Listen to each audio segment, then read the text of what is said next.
New ইয়র্কের প্রায় ২৫০ বছরের ইতিহাসে এই প্রথম একজন মুসলিম মেয়র শপথ নিলেন। পবিত্র কোরআন শরীফ ছুঁয়ে শপথ নেন জোহরান মামদানি। তাকে শপথ বাক্য পাঠ করান নিউ ইয়র্কের attorney general Letitia James.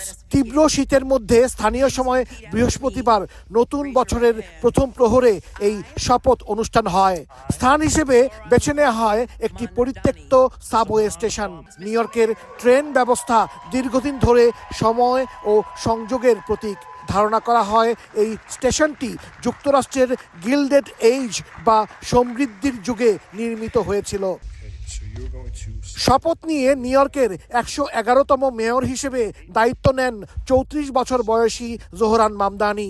Lakh lakh new ইয়র্কবাসীকে নেতৃত্ব দেওয়ার সুযোগ পেয়ে তিনি কৃতজ্ঞ।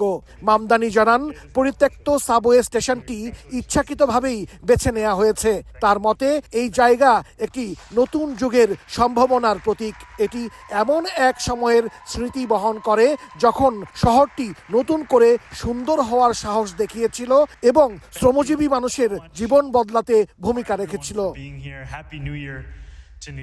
গত ৪ নভেম্বর নিউ ইয়র্ক সিটির নির্বাচনে বিপুল ভোটে জয় পান মামদানি। পরাজিত করেন তার প্রতিদ্বন্দ্বী অ্যান্ড্রু কুমোকে।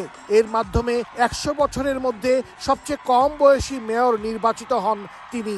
ভারতীয় বংশোদ্ভূত উগান্ডার মুসলিম এই রাজনীতিক বৃহস্পতিবার দুপুরে সিটি হলের সামনে আবারও শপথ নেবেন।